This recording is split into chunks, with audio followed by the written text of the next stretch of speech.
nós queremos te louvar, nós queremos te glorificar, queremos te bendizer, Jesus, por tudo que já aconteceu aqui nesse lugar.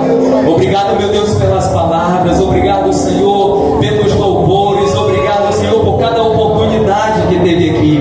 Senhor, uma vez mais queremos te pedir que tão somente o Senhor possa falar conosco através da tua palavra, de uma maneira que entendamos e que assim, meu Deus, possamos ser renovados em o nome de Jesus. Continua fazendo o teu querer e a tua vontade em nossas vidas. Amém. Tome o seu assento, glorificando o nome do Senhor. Deixa Deus te usar. Violonista aí também, deixa Deus te usar. Glória seja dada ao nome do Senhor. Lucas capítulo de número 15, versículos de número 11 até o versículo de número 25, vai nos trazer ali a parábola do filho pródigo, uma parábola bastante conhecida, uma passagem da Bíblia bastante conhecida, que nos faz refletirmos um pouco sobre a verdadeira essência cristã, ou sobre o poder da decisão.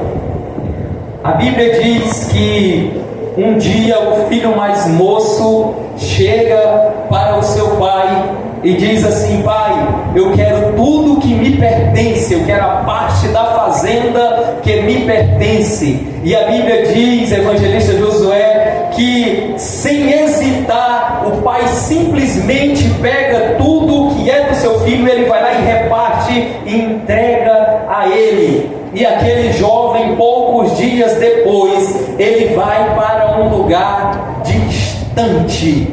Glória seja dada ao nome do Senhor. Quando nós estudamos essa palavra, nós pensamos em primeiro lugar das coisas que aquele jovem abriu mão. Aquele jovem, ele tinha em suas mãos um poder de escolha. Em primeiro lugar, nós devemos pensar no seguinte: que não era comum um filho chegar para um pai ainda vivo e pedir parte de herança, que não se existe herança de pessoa viva. Então, aquele pai, ele simplesmente dava para perceber que ele tinha um relacionamento diferenciado com seu filho. O relacionamento daquele pai, presbítero Robson, não era um relacionamento como um relacionamento comum daquela época. Dava-se de perceber que aquele filho, que os filhos daquele homem, eles tinham uma liberdade maior, considerando aquela época, e eles tinham uma proximidade maior com o seu pai do que os filhos daquela época. Ou seja, eles eram dotados, digamos assim, de livre-arbítrio, né? Eles tinham uma liberdade maior, considerando a época. Então, dava-se de perceber isso apenas lendo esta passagem. Mas aí nós vemos que aquele jovem tomou uma decisão, e é justamente isso que nós queremos abordar aqui esta noite, sobre o poder de uma decisão. Em primeiro lugar, eu gostaria de destacar o fato de que aquele jovem não tinha ideia dos benefícios que ele tinha em estar sobre o teto ou sobre a cobertura do seu pai. Aquele jovem, ele não tinha ideia dos benefícios que ele possuía ao estar na casa do seu pai. Em primeiro lugar, aquele jovem, ele tinha segurança. Aleluia.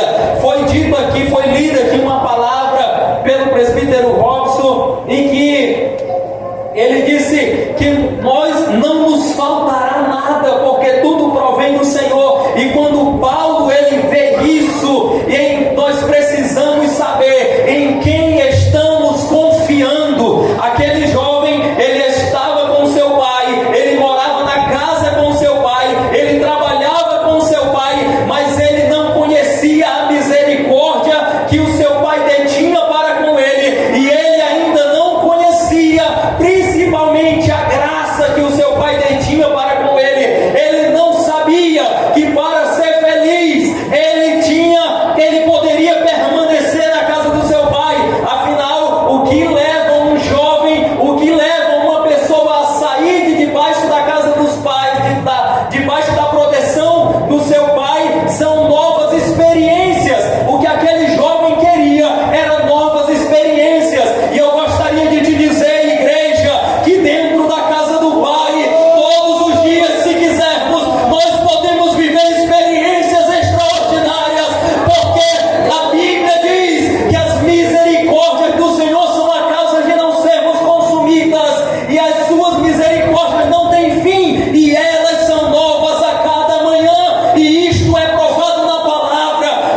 sempre fiz tudo que o Senhor mandou.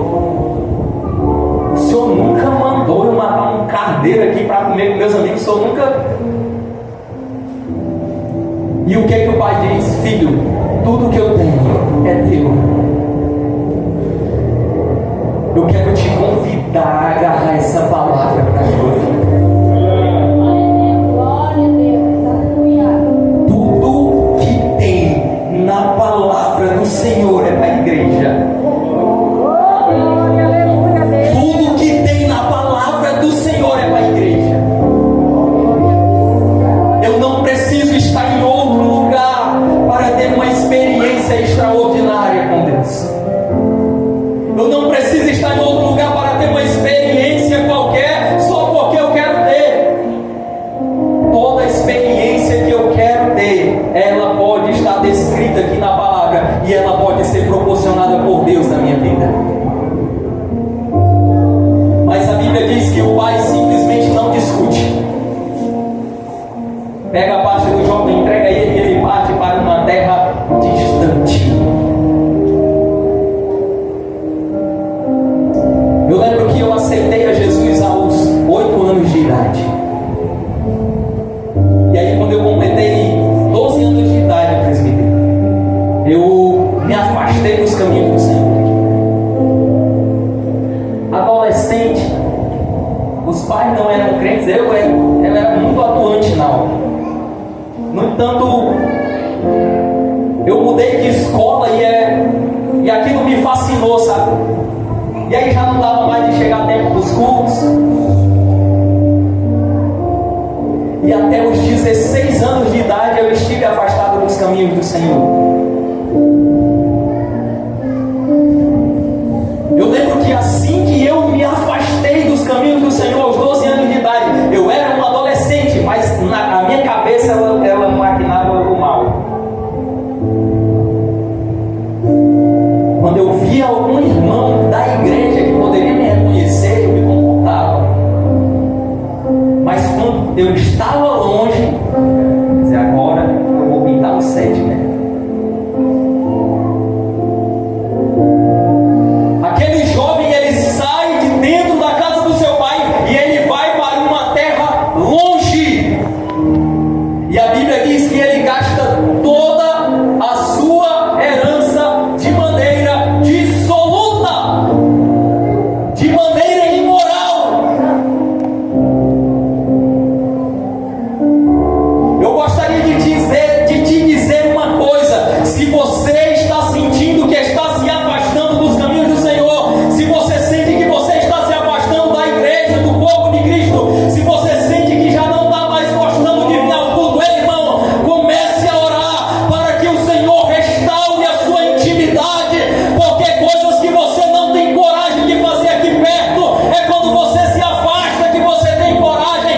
Então não se afaste da presença do Senhor, para que você continue santo, porque é por isso que o corpo existe.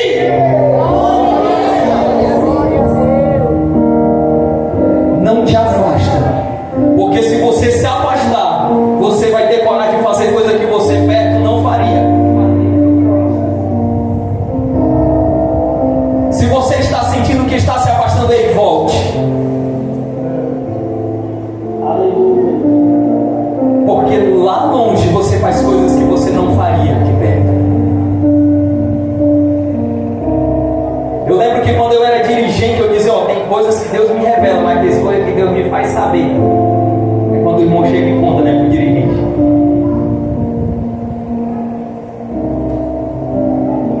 Aquele jovem, a Bíblia diz que ele partiu para uma terra distante. E lá viveu dissolutamente. Falando num português claro, ele fez misuras.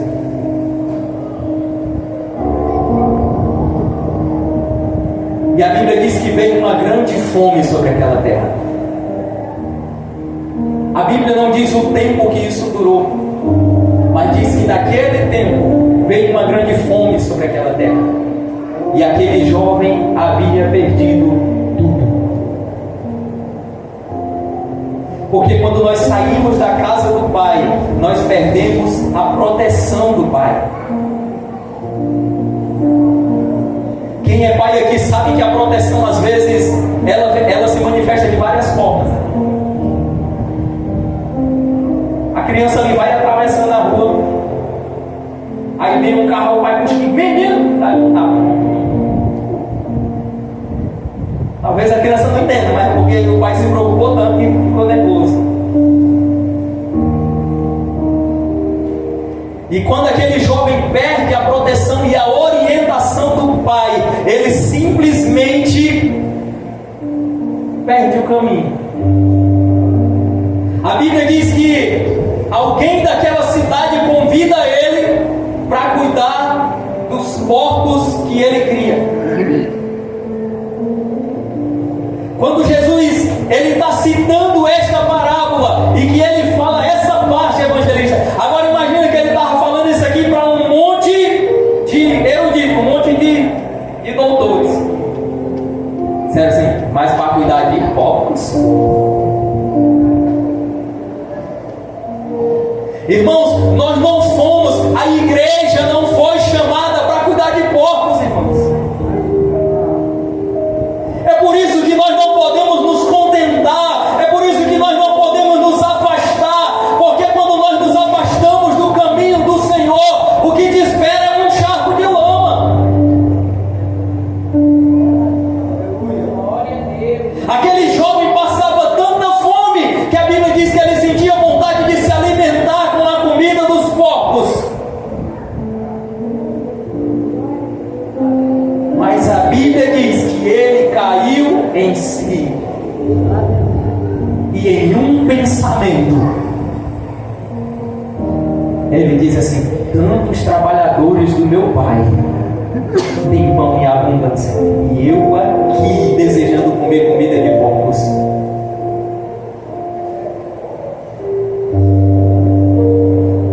Eu lembro que eu, aos 16 anos de idade, eu fui convidado por um amigo para ir a um culto.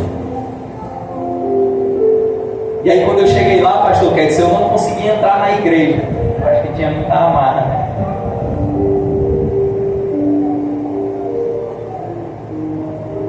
Uma igreja pequena, lá no Alberto Aragão.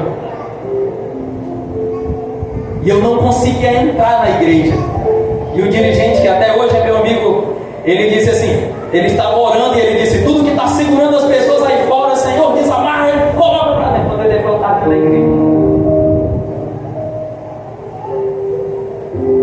E quando foi lá no dia 21, isso foi em junho aproximadamente, e eu fiquei visitando, mas eu não tinha voltado ainda, eu só estava visitando. Porque dentro de mim, o que eu pensava? Aquele pensamento que só o inimigo coloca, que diz assim: não, eu só vou voltar depois que eu estiver bem.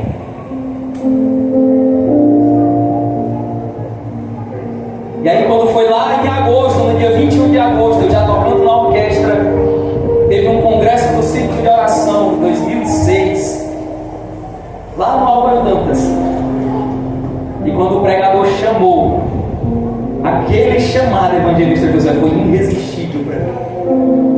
Ele pregou sobre a armadura de Deus. E quando ele terminou de pregar, eu disse: eu quero essa armadura para a minha vida. E para a glória de Deus, até aqui o Senhor tem nos sustentado. Aquele jovem, ele caiu em si. E quando ele caiu em si, ele disse assim: até os trabalhadores do meu pai.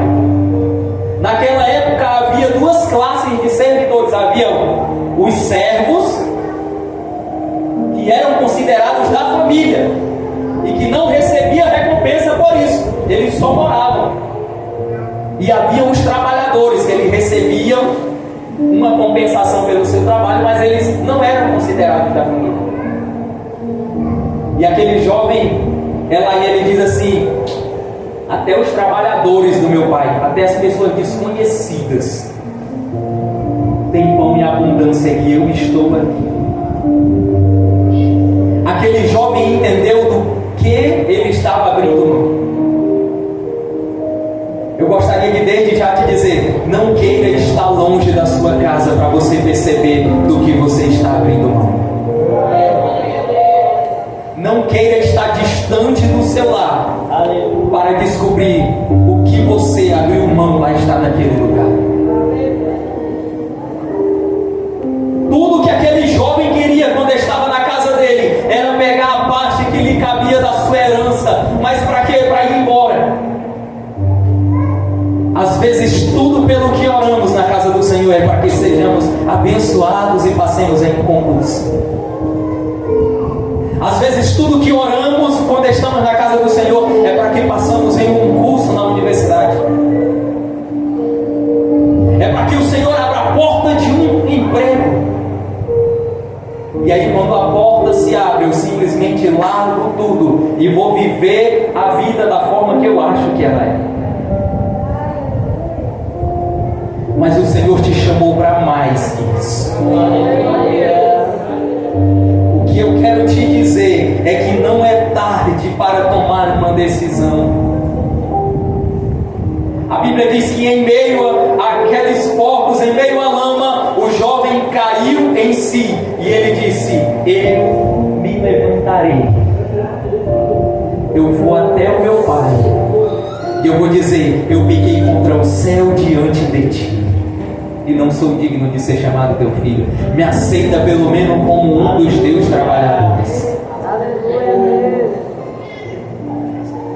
O que me deixa maravilhado nessa palavra é que o jovem pensou, presbítero Robson, ele levantou e foi. E ele estava onde?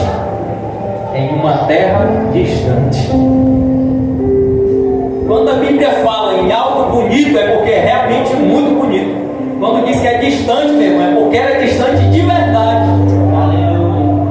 Naquela época não tinha trem. Naquela época não tinha ônibus. Era na pernada. Ainda que tivesse, nós estamos falando aqui de um mendigo. Alguém que perdeu tudo. E aqui é onde está a importância da minha decisão. O porquê que eu tenho que tomar uma decisão. Tome uma decisão hoje. A Bíblia diz que aquele jovem se levantou e foi ter com o seu pai. Não diz quanto tempo ele caminhou, não diz por onde.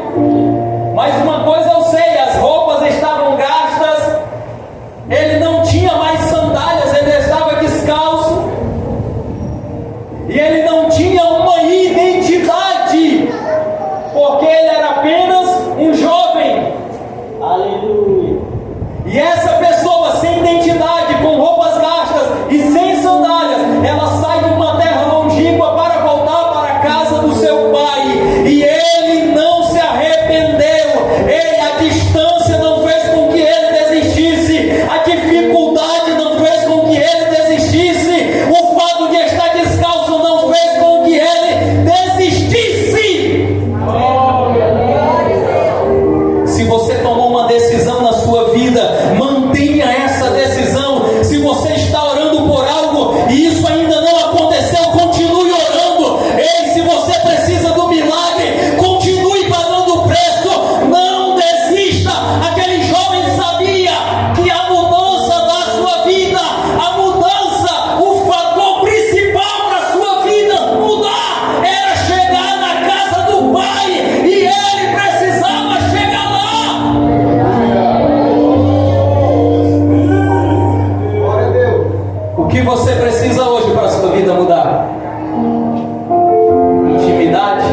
Aquele jovem, ele simplesmente poderia ter desistido e cuidado de porcos até o fim da sua vida ali naquela terra. Mas ele decidiu mudar de vida.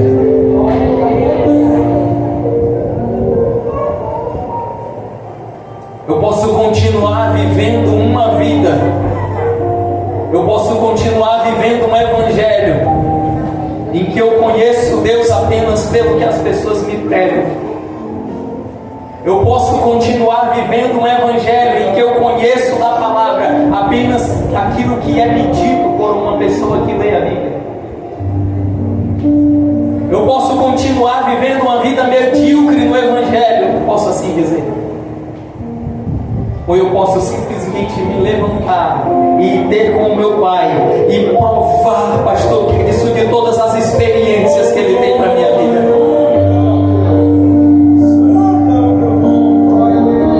Aquele jovem estava em meio a porcos por uma decisão que ele tomou, mas em uma outra oportunidade ele tomou uma decisão correta, a decisão de voltar para a casa do seu pai e assim viver a experiência que ele tinha programado, que o pai tinha programado para ele. Eu gostaria de te dizer, igreja, que nada que você viveu até agora é tudo que Deus tem para ti, porque o que o Senhor tem para ti é mais.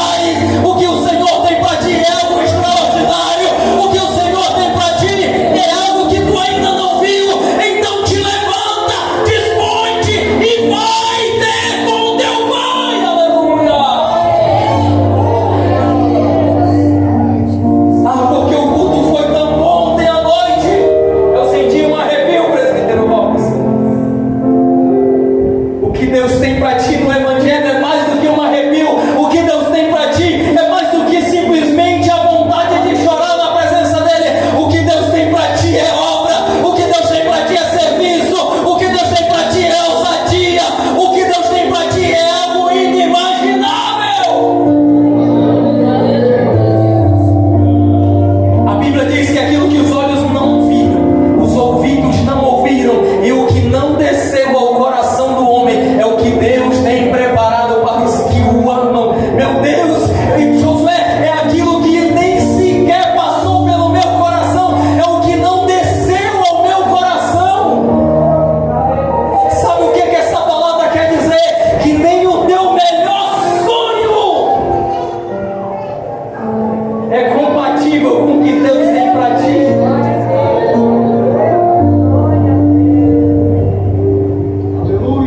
Igreja, eu preciso me levantar e eu preciso me dispor, eu preciso estar diante do Senhor. Agora, se eu estiver distante, eu preciso voltar.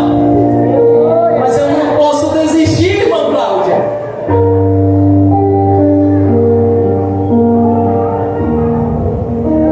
Eu não posso desistir. O principal problema da igreja está em desistir. Olhe para esse irmão que está do seu lado e diz assim: ei, chega de desistir.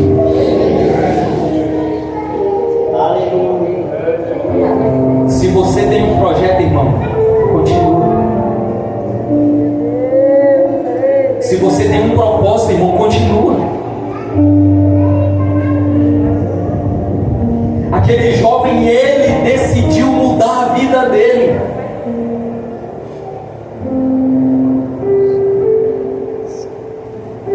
É porque às vezes nós estamos diante da casa do Senhor e nós não temos ideia do que Deus pode nos proporcionar. Nós estamos na casa do Senhor e não temos ideia a quem servimos. Meu Deus, é como se estivéssemos diante do Senhor Todo-Poderoso, mas nós não soubéssemos o que pedir. Eu gostaria de te despertar para algo mais. O que pode mudar a tua vida essa noite? O que podia mudar a vida daquele jovem era voltar para a casa do seu pai e pedir perdão.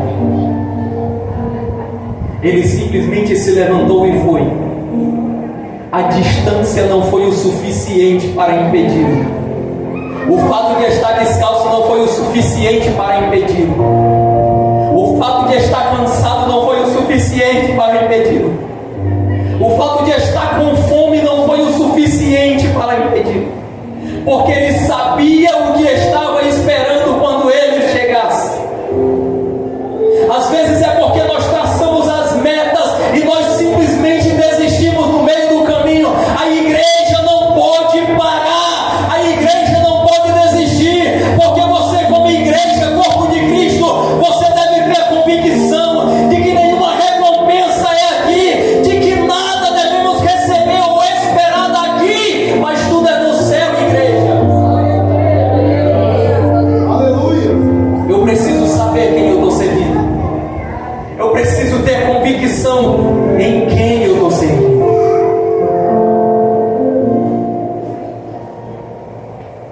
Tudo posso naquele que me fortalece. Que palavra gloriosa, né? Mas às vezes simplesmente nós não sabemos quem nos fortalece. Nós não sabemos o poder de quem nos fortalece. A Bíblia diz que aquele jovem, ele chega à casa do seu pai. E quando ele chega na casa do seu pai, quando ele vem ainda longe, o seu pai sai ao seu encontro, agarra o seu pescoço, e quando ele começa a falar: Pai, eu pequei contra o céu diante de ti, não sou digno de ser chamado teu filho. Quando ele está falando, o pai diz: Ei, traz depressa uma roupa e coloca nele. A partir daquele momento, aquele jovem estava recebendo de volta a sua dignidade. As roupas estavam gastas, provavelmente sujas, provavelmente fedendo, afinal ele estava cuidando de porcos. E o pai dele diz: traz roupas novas para ele e coloca. E quando ele coloca a roupa, o pai devolve a ele a dignidade.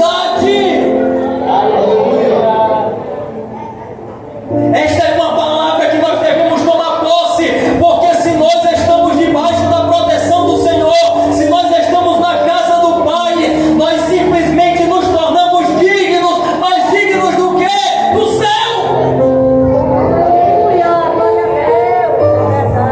É por isso que nós precisamos estar dignos diante do Senhor para entrarmos no céu. É por isso que a igreja sofre, é por isso que a igreja é provada, porque o que Deus tem para nós é o céu.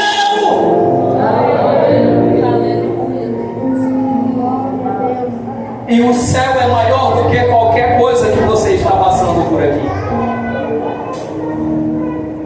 O céu vale mais do que o seu emprego. Não me entenda errado, eu não estou mandando para abandonar o teu emprego. Já calma. O céu vale mais do que qualquer bem material.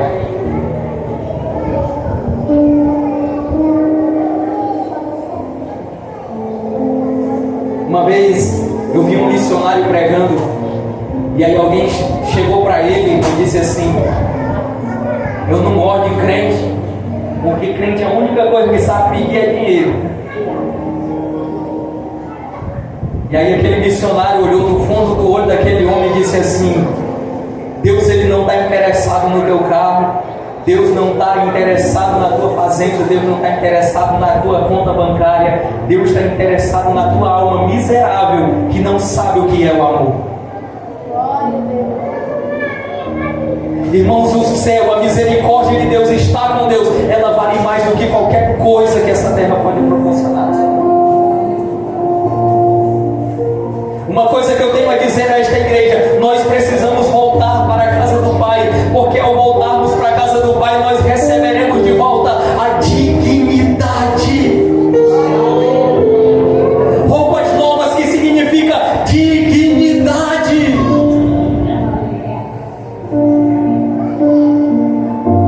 O Pai ainda diz: trazei depressa um anel e coloca na sua mão.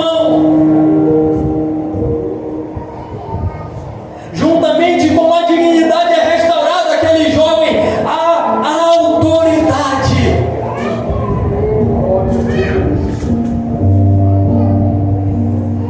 Em um anel, geralmente ficava ali o selo da família. O jovem queria voltar para ser pelo menos um trabalhador, mas quando o pai o recebe de volta, ele está dizendo: eu não quero você como um mero trabalhador, eu quero você como filho novamente, e coloca o selo da família em sua mão, dizendo: você vai me representar nos negócios daqui para frente. A autoridade, irmão, além de dignidade, Deus tem autoridade a derramar sobre a vida da sua igreja.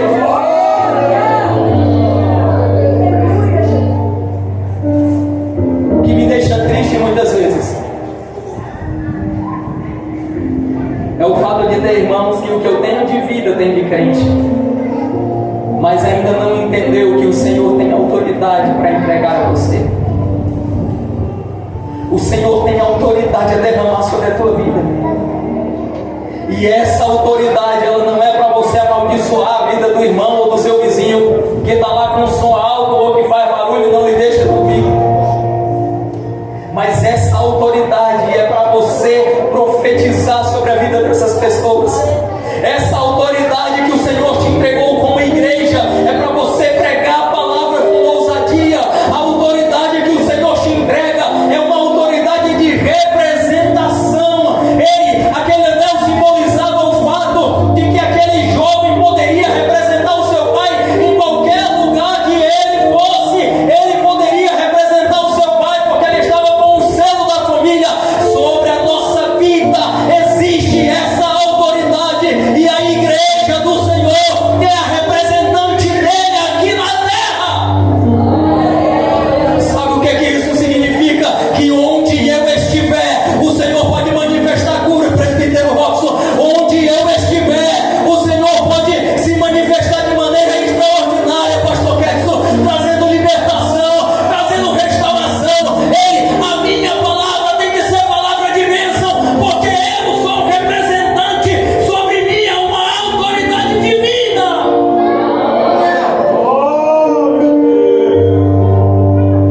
A minha palavra, a palavra da igreja, deve ser para produzir paz. Aquele jovem recebeu a autoridade.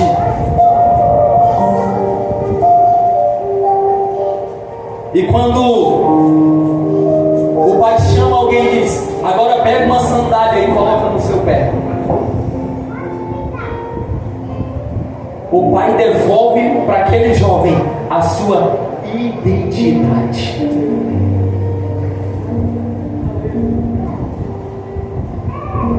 Você precisa entender que a igreja tem que ter identidade.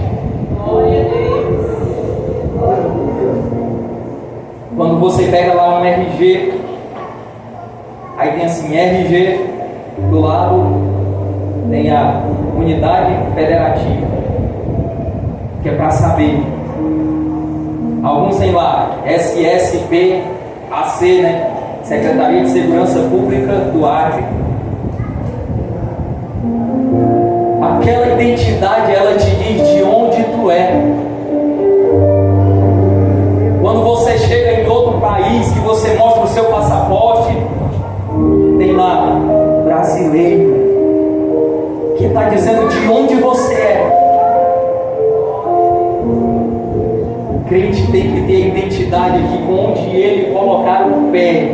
Quando ele começar a falar, pastor, quando ele começar a falar qualquer coisa, qualquer ação que ele fizer no trabalho, na escola, na faculdade, onde ele estiver, opa, esse aí é crente.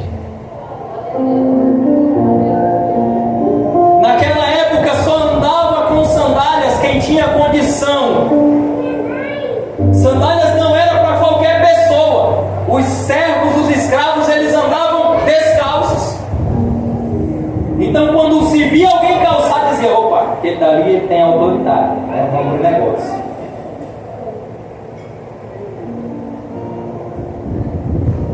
Olha para o irmão que está do teu lado e diz assim: irmão, não, fala mais rápido. Irmão, calça tua sandália.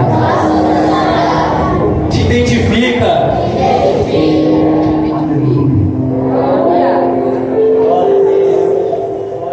Eu preciso saber a que unidade federativa celestial eu pertenço, evangelista. Eu preciso estar identificado para saber aonde que eu pertenço. E foi por isso que aquele jovem, através de uma decisão, ele recebeu de volta a dignidade, ele recebeu de volta a autoridade, e ele recebeu de volta a sua identidade, porque ele tomou uma decisão. Não se engane, essa decisão às vezes tem que ser tomada por você também de estar há 15 anos na igreja. Porque às vezes nós estamos na igreja, mas é como se nós não fizéssemos parte da igreja. E isso é ruim.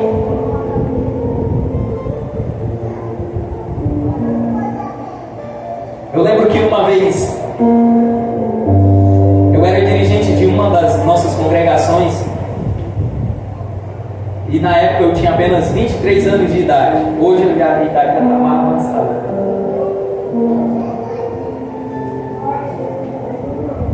E eu cheguei no culto, irmãos, eu cheguei tão cansado, eu fui porque eu era o dirigente, eu tinha que ir. E quando eu cheguei lá, eu fiz uma oração que mudou a minha vida.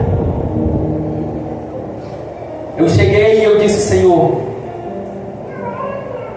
eu quero que hoje o Senhor derrame sobre a minha vida algo que o Senhor nunca derramou. Senhor, eu quero que hoje o Senhor derrame sobre a minha vida, que eu quero que o Senhor me faça sentir uma presença como eu nunca senti. Senhor, eu quero abrir mão de toda a minha experiência humana e eu quero ter uma experiência espiritual contigo. Irmãos, e mediante aquela oração, Deus falou comigo, e isso palpita no meu coração todas as vezes que eu me sinto cansado. Às vezes eu saio da Shalom ali em cima da hora e eu fico pensando: rapaz, hoje não vai dar de ir pro culto, mas quando eu venho de lá para cá eu digo: não, vai ter que dar, porque Deus tem algo extraordinário a tratar comigo. Fique de pé, por gentileza. Aleluia.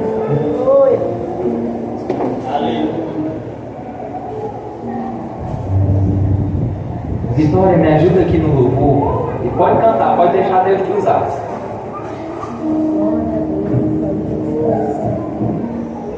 Eu gostaria de saber se no nosso meio tem alguém que ainda não aceitou Jesus. Eu quero te dizer que é a hora de voltar.